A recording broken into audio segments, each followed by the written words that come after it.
بسم الله الرحمن الرحيم يا أيها الذين آمنوا لا تقربوا الصلاة وأنتم سكارى حتى تعلموا ما تقولون ولا جنبا إلا عابري سبيل حتى تغتسلوا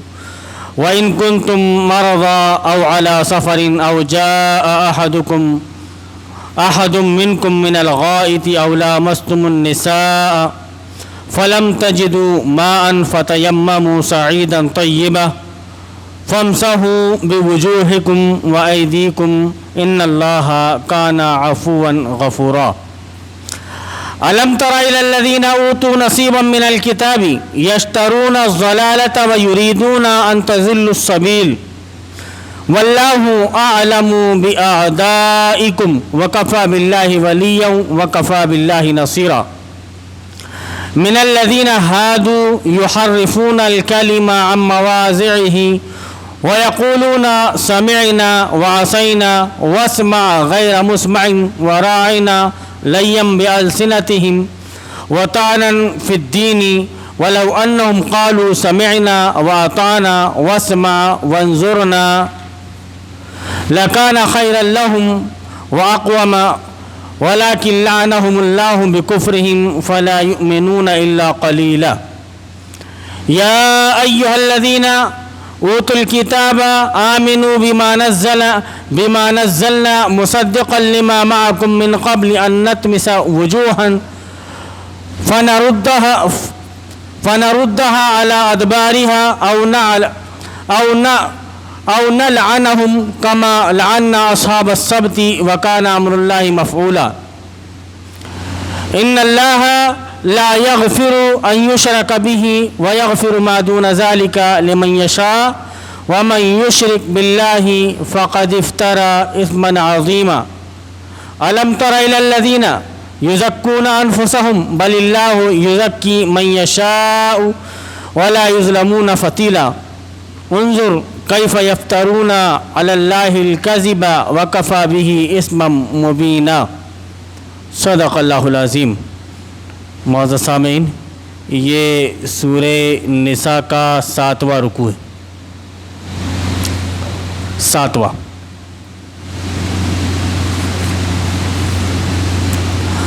آیت نمبر 43 سے 50 تک۔ اس سے پہلے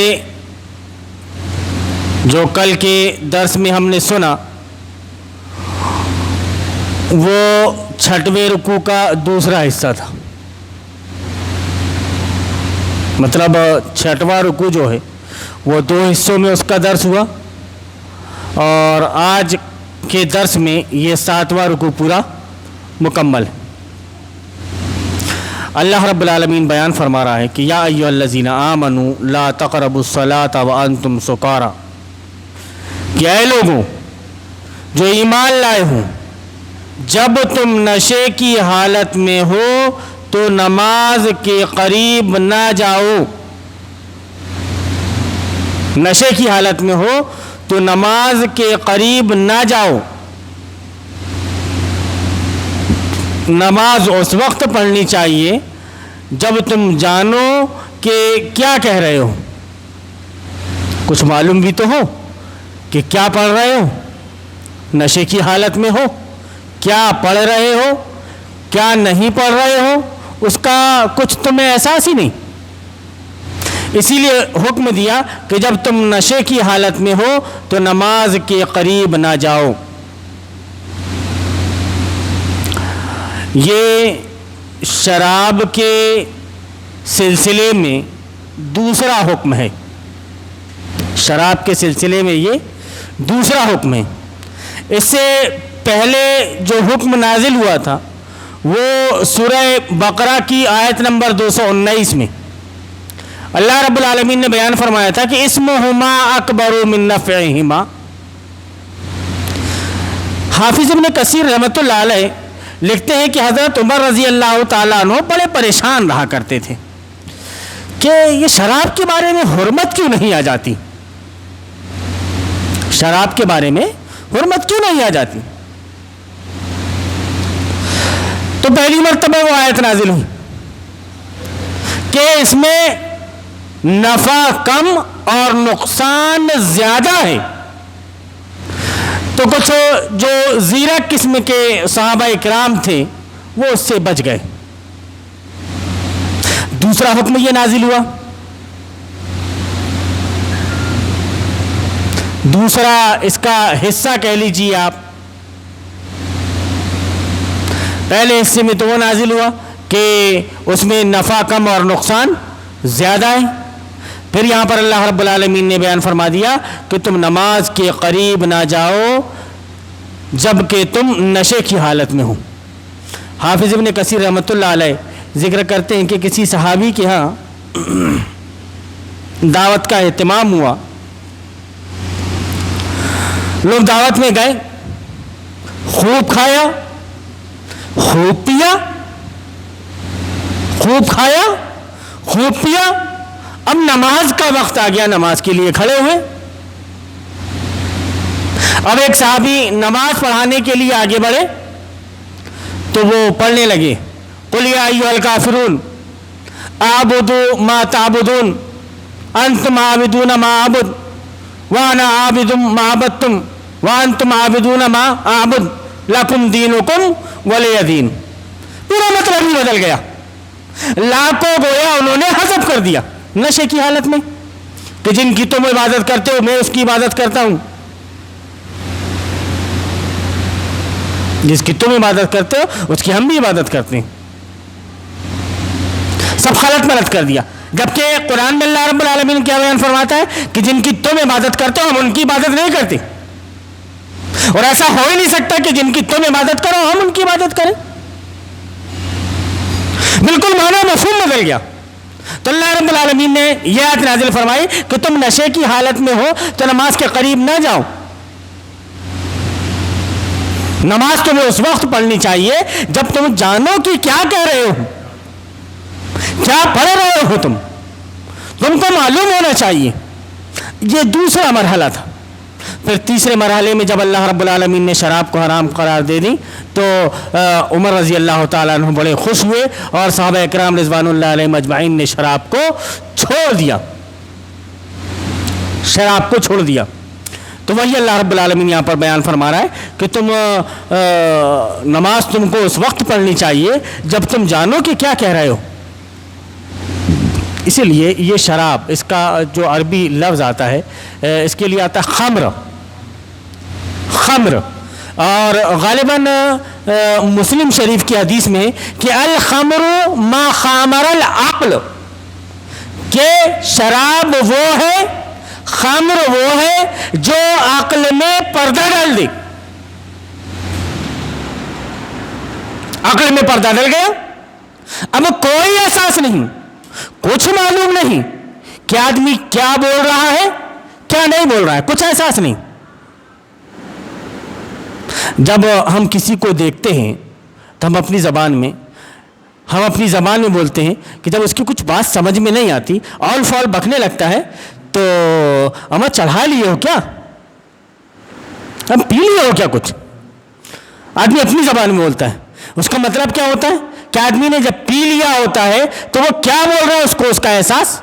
نہیں ہوتا ہے۔ اللہ رب العالمین نے وہی بیان فرمایا کہ نماز تمہیں اس وقت پڑھنی چاہیے جب تم جانو کہ کیا کہہ رہے ہو۔ ایک یہ حالت ہو گئی کہ تم کو نماز کے قریب نہیں جانا ہے۔ اسی طرح جنابت کی حالت میں بھی نماز کے قریب نہ جاؤ، جنبی ہو تم، اب تمہیں نماز کے قریب نہیں جانا ہے جب تک کہ تم غسل نہ کر لو۔ اللہ رب العالمین بیان فرما رہا ہے حتی تغتسلوا، کہ اسی طرح جنابت کی حالت میں بھی نماز کے قریب نہ جاؤ جب تک کہ غسل نہ کر لو، الا یہ کہ راستے سے گزرتے ہو، اور اگر کبھی ایسا ہو کہ تم بیمار ہو یا سفر میں ہو یا تم میں سے کوئی شخص رفع حاجت کر کے آئے یا تم نے عورتوں سے لمس کیا ہو اور پھر پانی نہ ملے تو پاک مٹی سے کام لو اور اس سے اپنے چہروں اور ہاتھوں پر مسح کر لو، بے شک اللہ نرمی سے کام لینے والا اور بخشش فرمانے والا ہے۔ یہاں پہ ایک چیز اور ذکر کی گئی ہے کہ اللہ یہ کہ راستے سے گزرتے ہو. اس کے پس منظر میں حافظ ابن کثیر رحمۃ اللہ علیہ نے ذکر کیا ہے کہ بہت سے صحابہ اکرام ایسے تھے، انصاری صحابہ اکرام، کہ جن کے گھروں کے دروازے مسجد نبوی میں کھلا کرتے تھے اور وہ وہاں سے نکل کر پانی لینے کے لیے مسجد کو کراس کر کے جایا کرتے تھے. یہ عمل جاری رہا. حافظ ابن کثیر رحمۃ اللہ علیہ لکھتے ہیں کہ نبی کریم صلی اللہ علیہ وسلم نے اپنی زندگی کے آخری لمحات میں سب کے دروازوں کو بند کروا دیا تھا، صرف حضرت ابوبکر صدیق رضی اللہ تعالیٰ عنہ کے دروازے کو کھلا رہنے دیا تھا، باقی کے دروازوں کو آپ صلی اللہ علیہ وسلم نے بند فرما دیا تھا. تو اگر ایسی کوئی حالت ہو، اس حالت میں اگر آپ کو گزرنا پڑے تو وہ اضطراری کیفیت ہے، آپ وہاں سے گزر سکتے ہو، لیکن وہاں پر آپ رکو نہیں. اور آگے اللہ رب العالمین بیان فرما رہا ہے کہ اور اگر کبھی ایسا ہو کہ تم بیمار ہو یا سفر میں ہو، سفر میں پانی کی بہت قلت، یوں ہی عرب کے سفر کو چھوڑ دیں اور ہم آج ہی کے زمانے کا سفر لے لیں. ہم ٹرین میں سفر کر رہے ہیں، بہترین اے سی بوگی، آپ ناپاک ہو گئے، اب غسل کرنے کے لیے آپ کے پاس پانی نہیں ہے، سفر میں ہو آپ، تو اس وقت آپ کو وضو سے کام چلانا ہے. وضو کر لیا آپ نے، آپ پاک صاف ہو گئے، لیکن جیسے ہی آپ کو پانی دستیاب ہوگا آپ فوراً غسل کر لیں گے. یا پھر آپ کو وضو کے لیے بھی پانی نہیں مل پا رہا ہے، تب ایسی شکل میں آپ کو تیمم کرنا ہے. اللہ رب العالمین نے اس کے بارے میں بیان فرمایا کہ بیمار ہو یا سفر میں ہو یا تم میں سے کوئی شخص رفع حاجت کر کے آئے یا تم نے عورتوں سے لمس کیا ہو اور پھر پانی نہ ملے تو پاک مٹی سے کام لو اور اس سے اپنے چہروں اور ہاتھوں پر مسح کر لو. ایک مرتبہ آپ نے ایسا پھینکا، یہ ڈیڑھا ہاتھ آپ کے یہ سیدھے ہاتھ کی یہ پشت پہ گیا، یہ ہاتھ یہاں سے گھوما، یہ سے یہ گھوم کر کے آیا اور آپ نے اس کو چہرے پر پھیر لیا. ایک طریقہ یہ ہوا، یہ آپ کا تیمم ہو گیا. آپ کو ایسا کوہنیوں تک کے دھونا نہیں ہے. ایک مرتبہ پروگرام تھا کسی کا، طالب علمی کے زمانے میں ہم گئے اور جا کر کے دیکھ رہے ہیں کہ وہ درخت کے پیچھے اب بھیڑا ہے، آدمی دھو رہا ہے ایسا ہاتھ اور کلی بھی کر رہا ہے، ناک بھی صاف کر رہا ہے اور ہاتھ کو یہاں تک دھو رہا ہے. میں نے کہا بھائی کہیں نل ہوگا، کہیں نل ہوگا، لیکن نل ندارت. گویا اتنی موٹی موٹی چیزیں نبی کی سنت کو نہیں معلوم، پھر دعوے بڑے بڑے، تیمم کا طریقہ نہیں معلوم. کچھ تو ایسے ہوتے ہیں کہ اٹھا کر کے وہ چھوئی مٹی کو پوت لیتے ہیں. حافظ ابن کثیر رحمۃ اللہ علیہ نے بڑی اچھی چیز ذکر کی ہے کہ سعیدن طیبہ کا جو لفظ ہے اس میں ہر وہ چیز شامل ہے جس میں مٹی پائی جاتی ہو، جیسے سیمنٹ. اب یہ دیوار چونا لگا ہوا ہے اس میں، یا پھر اس میں ڈسٹ آ کر کے بیٹھی ہوئی ہے، ٹھہری ہوئی ہے، دونوں. ڈسٹیمپر بھی اگر آپ کا بنا ہوا ہے، پینٹ بھی بنا ہوا ہے تو اس میں بھی وہ شامل ہے. تو اس میں آپ ایسا لگا کر کے اور ایسا ہاتھ صاف کر کے آپ نے یہ تیمم کر لیا، آپ کا یہ تیمم ہو گیا. بڑا پریشان آدمی، نہیں ملتی تو وہ لکیر کے فقیر وہ چھوئی مٹی ڈھونڈتے رہتے ہیں کہ وہ کہاں ہے، اسی سے تیمم ہوتا ہے. اس کو لا کر کے ایسا جھٹکیں گے، پھر ایسا ملیں گے اس کو، اور پھر اس کے بعد میں ان کا تیمم ہوگا. حافظ ابن کثیر رحمۃ اللہ علیہ نے ذکر کیا ہے کہ مٹی جس چیز میں بھی پائی جاتی ہے سب اس میں شامل ہے، سب شامل ہے. لیکن یہ چیز اب جب ہم عوام کے سامنے رکھ رہے ہیں تو ان کو یہ لگتا ہوگا کہ یار یہ تو نئی چیز بتا رہے ہیں، اس سے پہلے تو دوسرے علماء نے نہیں بتائے. ہم حوالوں کے ساتھ میں بتا رہے ہیں کہ آپ اس ضمن میں سورہ نساء کی آیت نمبر 6 کے ضمن میں تفسیر ابن کثیر کو اٹھا کر کے دیکھ لیں کہ انہوں نے کیا ذکر فرمایا ہے.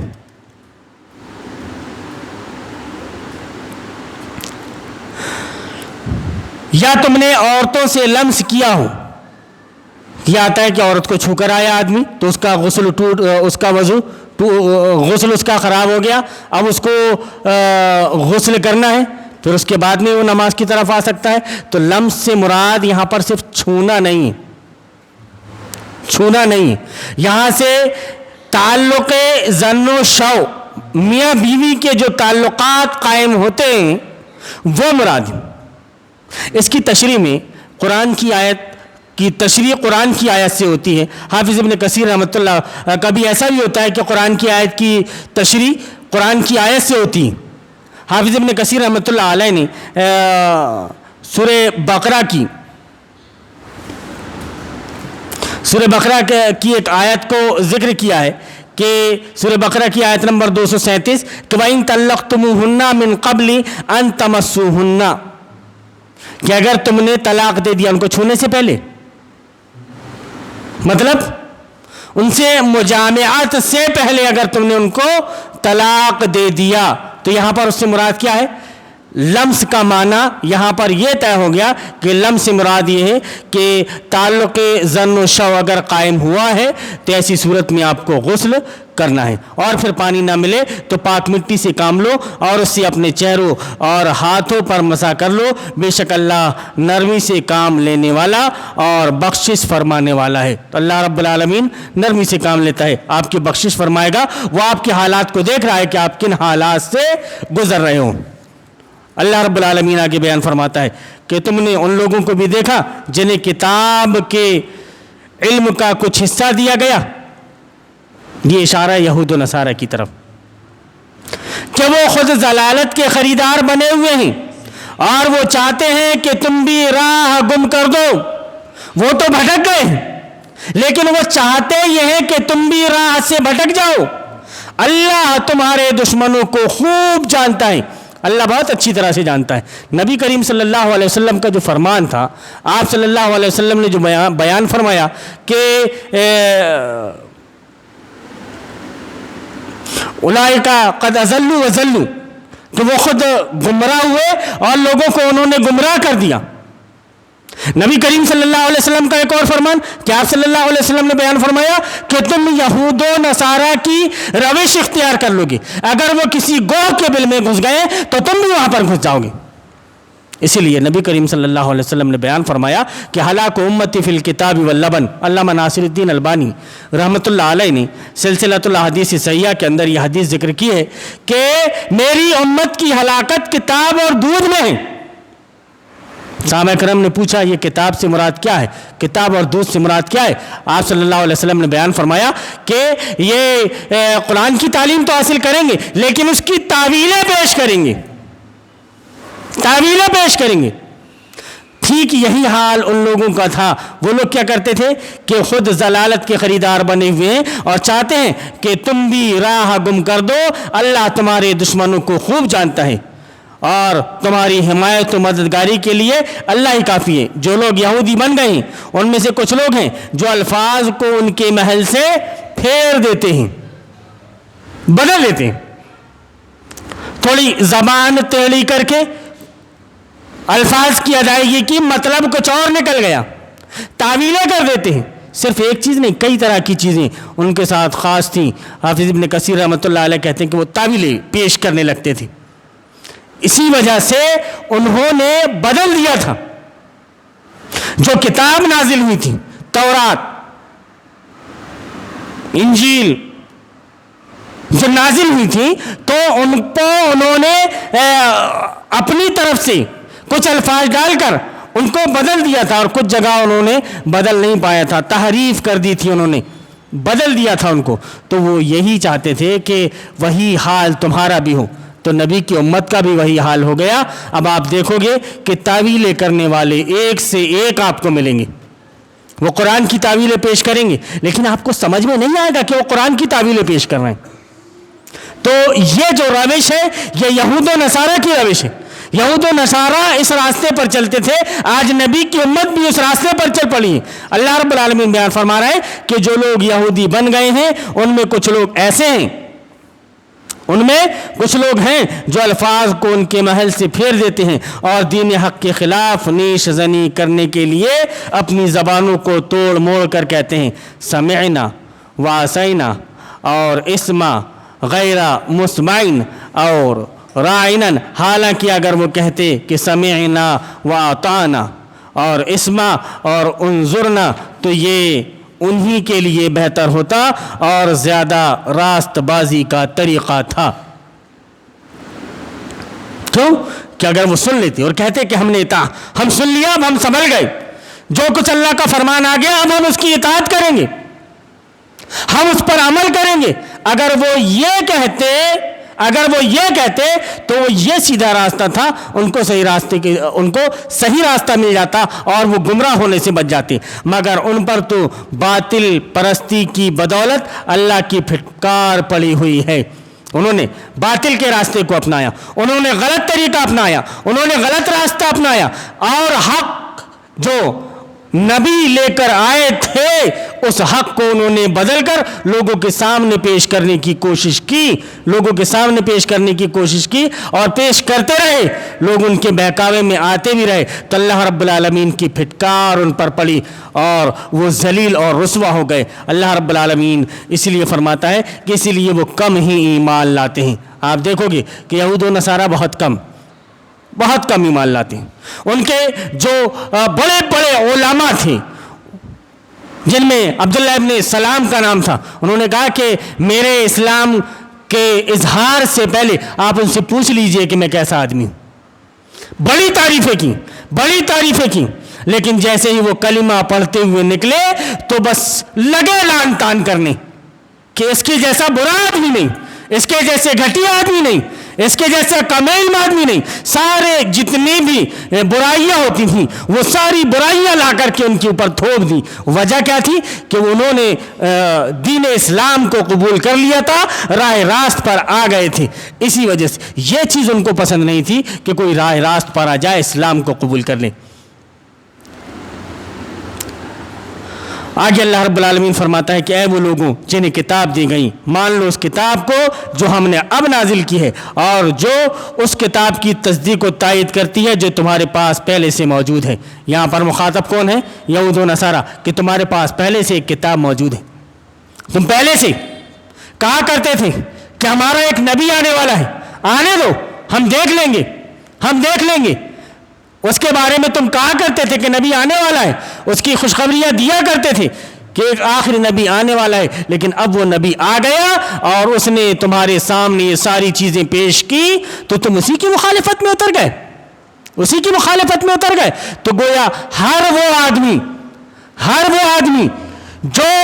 اس مشن کی مخالفت کرے جس مشن کو لے کر نبی صلی اللہ علیہ وسلم آئے تھے، اس کی مخالفت کرے اور اس کے راستے میں رکھ نہ ڈالے، تو ایسا آدمی سنت ادا کر رہا ہے یہود و نصارہ کی، اور وہ توبہ مانگ کرے اللہ رب العالمین سے کہ کہیں ایسا نہ ہو کہ کل اس کا حشر یہود و نصارہ کے ساتھ ہو، کیونکہ